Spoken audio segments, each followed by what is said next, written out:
All right, so welcome back. We got another special reading. Obviously, we're in the Christmas spirit here, with Christmas coming up soon. So I'm looking forward to it. Oscar's I've got his gift ready. I guess he's gonna get a new pillow pet for Christmas. He had a panda pillow pet that he managed to tear up pretty well over the last couple of years. So he's gonna get a new one. We're gonna retire the old one, so I bet he's gonna be pretty excited for that. I thought it'd be cool. Maybe some of you guys, I know a lot of you are watching with your kids, and they're on here watching. So maybe post down below what they want for Christmas and what they're hoping that Santa's gonna bring them this year. So it's always a pretty cool time of the year. I love Christmas. It's one of my favorite holidays. Has been for a long time. And I'm obviously excited for it to come back up here and get to spend a little time in Michigan with family, and I get to give some gifts, maybe get a few gifts. We'll see what Santa brings this year. So we got a book today that I have not read before. It's called How Santa Got His Job. It's by Stephen Krensky, I believe. So we got Santa here with, looks like a help wanted ad, and he's maybe looking to do a little working. All right. When Santa Claus was a young man, he went out looking for a job. Santa wanted no part of desks or offices. He liked to stay on the move. I believe that's a young Santa maybe there walking through town. His first job was cleaning chimneys. Santa was sure-footed even on the steepest roofs, but he loved twisting through the tight spaces. But there was a problem. Santa was so neat that he never got covered in soot or made a mess in the fireplace, so nobody believed him when he said he was done. "Where's the proof?" said some. "You're not even dirty," said others. This led to a lot of arguments. Santa worked for the post office next, where everyone could see that he was doing his job. Santa's favorite part was bringing packages to people all over town. Waiting in traffic was frustrating, though. It's silly to waste all his time, he decided. To speed things up, he started making deliveries in the middle of the night.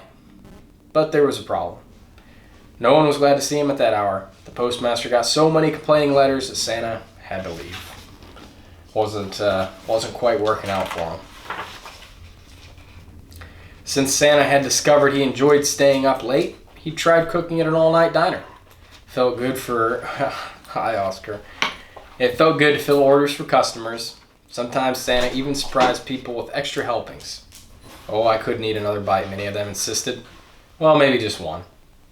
But there was a problem. Every night Santa tasted and sampled and tasted some more before he brought anything out of the kitchen. He gained a lot of weight. Santa really liked his own food. Hoping to get some exercise, Santa then found a spot at the zoo. He was very organized about the animals. "I know when they're sleeping," said Santa, "and when they're awake." Over time, he also learned whether they were behaving themselves or not. But there was a problem. Santa became close friends with the reindeer, and all the other animals got jealous. Sadly, the zookeeper had to let him go. Seems that Santa was playing some favorites at the zoo. By now, Santa was starting to get discouraged. He didn't even notice what the reindeer were doing behind him. They worked hard to cheer him up. It's like they didn't want to see Santa go. Together, they joined the circus. Soon, the reindeer were shooting Santa out of a cannon 3 times a night. Santa liked flying through the air and wearing his new costume. He was a big success. But there was a problem. The ringmaster wanted to build up the suspense. "You need to look frightened," he told Santa. "We want the crowd to worry about you." But Santa was having too much fun for that. "Oh, ho, ho," he always cried as he flew through the air. So the crowd wasn't worried at all. He got all his reindeer pals there helping him out. The angry ringmaster soon fired Santa and the reindeer. As they gathered their things, some elves came looking for autographs. When they heard the news, they invited Santa and the reindeer home for supper. The elves lived way out of town. They were toy makers, and their house was their workshop. Santa was amazed. Children must love these toys, he said. The elves looked embarrassed. They only made toys for their own pleasure. Selling them was too much trouble. What if you give them away? Santa asked. The elves hadn't thought of that. I could deliver them for you, Santa offered. There are enough toys here for children all over the world. The elves smiled, hired him on the spot. Looks like they got a lot of toys built up here. The elves made Santa a special sack that was always big enough no matter how many toys were put in it. And then they built him a sleigh. The polar bears offered to pull it. They were very strong and whipped Santa across the snow, but there was a problem. I think the polar bears might have been a little overkill for Santa's sleigh. It was the biggest problem yet. Looks like the polar bears have fallen in the water. To Santa's surprise, this problem could be solved. Santa and the reindeer practiced together every day, but they made a few mistakes at first. But soon they learned to work together as a team. Looks like we're having some issues with the flight controls here with the reindeer. In the darkest part of winter, when people needed their spirits lifted the most, Santa got ready to go. As the elves said goodbye, they gave Santa an emergency kit. It held a compass, ski goggles, cough drops, and other things.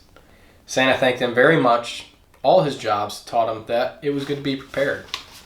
He's got all his reindeer lined up. We're not flying upside down anymore. It's looking like we're in good shape. Then Santa and his reindeer took off. That first night was a little hard because Santa was still learning about shortcuts and high winds, but at last he got the hang of it. Ever since then, the elves have made toys all year, and Santa has given them away in one night. He loves his job as much as ever, and he's gotten pretty good at it over the years. Still, he always keeps his emergency kit close by. Because no job is perfect. Looks like they got a little hung up there on the moon in their adventure. So good book. We know now how Santa got his job, how he got to be. So I enjoyed it. I hope you guys did too, reading along. I hope you have a Merry Christmas.